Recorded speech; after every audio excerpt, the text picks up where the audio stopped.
Hello दोस्तों, exam shooter में आपका स्वागत है। मैं सुनील सर आज एक नए ट्रिक के साथ आपके सामने आया हूं। देखिए, आज हम लोग बात करेंगे मुस्लिम शासकों के शासन क्रम के बारे में। देखिए, मुस्लिम शासकों के शासन क्रम को याद करना थोड़ा सा डिफिकल्ट माना जाता है। कभी कभी कंपटीशन एग्जाम में मुस्लिम शासन क्रम पूछ भी लेता है, तो इसकी जानकारी के लिए हम एक ट्रिक लेकर आए हैं। ये ट्रिक बहुत ही आसान है, एक बार आप याद करेंगे, एक बार पढ़ेंगे, आपको याद हो जाएगा। देखिए, हमारा ट्रिक है गुड़ खा तसला में। भाई एक बार हमारा ट्रिक फिर से सुनिए, गुड़ खा तसला में, ये हमारा ट्रिक है। और इस ट्रिक के माध्यम से हम मुस्लिम शासकों के शासन क्रम को आसानी से याद कर सकते हैं। अब देखिए, हमने पहले ही लिखा हुआ है गुड़। देखिए, गुड़ से होता है गुलाम वंश, और गुलाम वंश जान रहे हैं इसका जो शासन क्रम है 1206 से 1290 ईस्वी तक गुलाम वंश चला था। अब गुलाम वंश को एक और नाम से हम जानते हैं, ममलूक वंश के नाम से जानते हैं। देखिए, गुलाम वंश का शुरुआत मोहम्मद गौरी के देहांत के बाद हुआ था, और गुलाम वंश के संस्थापक जो थे कुतुबुद्दीन ऐबक थे। देखिए, कुतुबुद्दीन ऐबक मोहम्मद गौरी का दास भी था, गुलाम भी था। ये ऐसे गुलाम होते थे जो सेना के रूप में कार्य करते थे, तो मोहम्मद गौरी के दामाद भी थे। तो हमारा जो पहला है, गुड़ का मतलब है गुलाम वंश। देखिए, गुलाम वंश, गुलाम वंश। गुलाम वंश को एक और नाम से हम जानते हैं, यहां देखिए आप, इसका पहले आप सन देख लीजिए, 1206 ईस्वी से 1206 ईस्वी से 1290 ईस्वी तक। इसको एक नाम से और जानते हैं, ममलूक वंश। ममलूक वंश। देखिए, गुलाम वंश को एक और नाम से जानते हैं, ममलूक वंश, दूसरा नाम।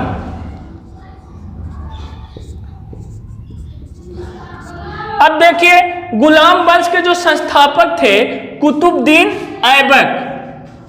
देखिए, कुतुबुद्दीन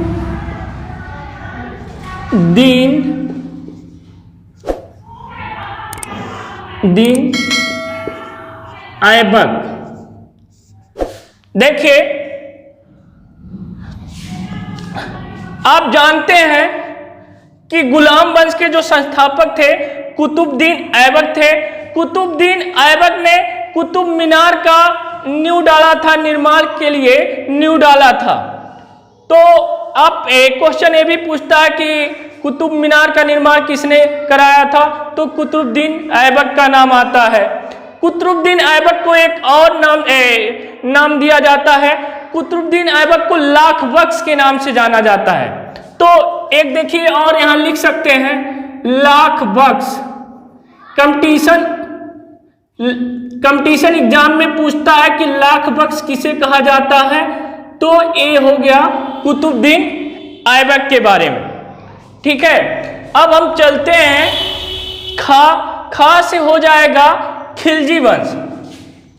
देखिए, खा से खिलजी वंश, खिलजी वंश।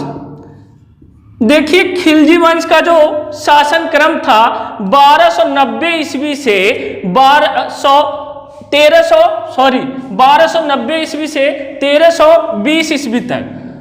तो 1290 ईस्वी से 1320 ईस्वी तक।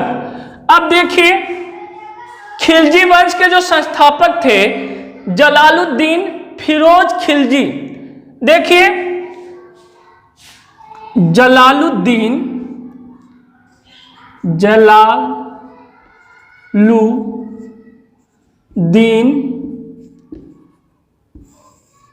फिरोज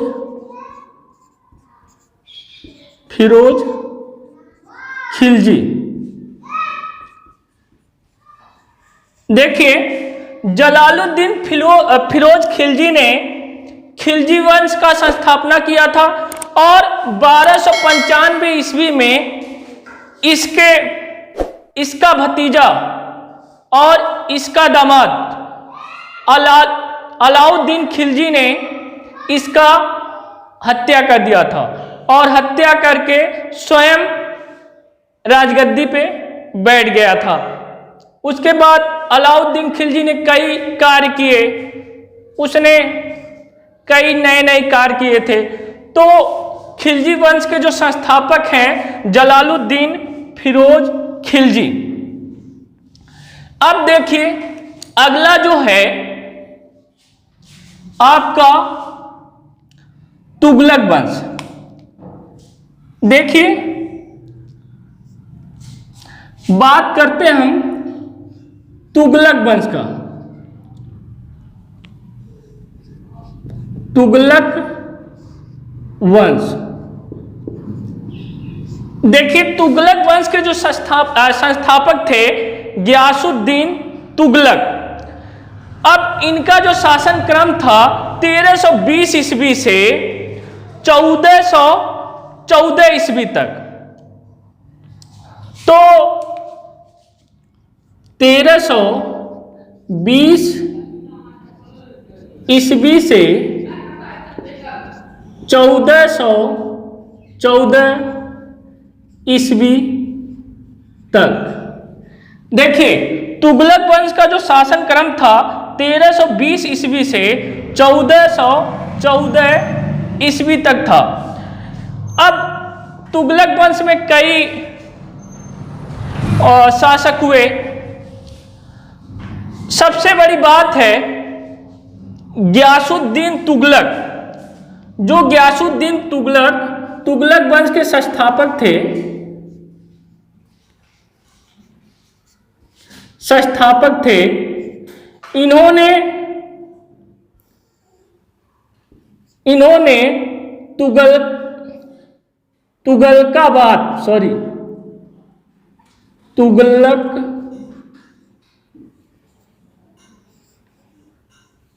इन्होंने तुगलकाबाद नगर का स्थापना किया था और उसे रोमन शैली में एक दुर्ग का निर्माण किया था। उस दुर्ग का नाम आगे चल के 56 शैली के नाम से विख्यात हुआ। तो बात हो गया तुगलक वंश। तुगलक वंश 1320 ईस्वी से 1414 ईस्वी तक चला था और इसके संस्थापक थे गियासुद्दीन तुगलक। अब हम बात करेंगे सैयद वंश की। सैयद वंश की, देखिए, सैयद वंश के संस्थापक जो थे खिज्र खां थे और इनका जो शासन क्रम था 1414 ईस्वी से 1451 ईस्वी तक। अब सैयद वंश के जो संस्थापक खिज्र खां, देखिए, खिज्र खां का आप लोग नाम सुने होंगे। अब अगला है लोदी वंश। लोदी वंश के जो संस्थापक थे बहलोल लोदी। देखिए, बहलोल लोदी को हम लोग बकलोल लोदी के नाम से याद कर सकते हैं। ये भी एक ट्रिक के माध्यम से याद कर लीजिए। लोदी वंश के संस्थापक बहलोल लोदी को हम बकलोल लोदी कह सकते हैं। बकलोल लोदी कहेंगे तो याद करने में थोड़ी सी आसानी रहेगा और हम याद कर लेंगे आसानी से। बहलोल लोदी ने शाह गाजी की उपाधि भी धारण किया था। जब इसका लोदी वंश का संस्थापना किया, उसके बाद शाह गाजी की उपाधि वह धारण कर लिया था। तो ये आपका लोधी वंश, लोधी वंश, देखिए लोधी वंश आपका चला था 1451 से 1526 ईस्वी तक। 1451 ईस्वी से 1526 ईस्वी तक। अब इसके संस्थापक बहलोल लोदी,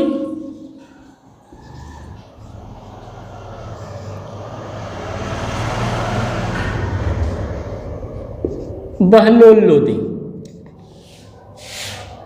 शाह गाजी की उपाधि धारण किया था। शाह गाजी की उपाधि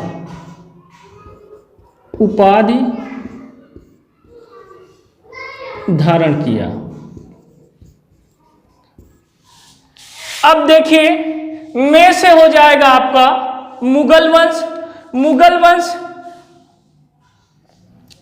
देखिए में से आपका हो गया मुगल वंश। मुगल देखिए सबसे लंबा जो शासन क्रम चला था मुगल वंश चला था। मुगल वंश आपका 1526 ईस्वी से 1707 ईस्वी तक चला था। देखिए इसके जो संस्थापक थे बाबर,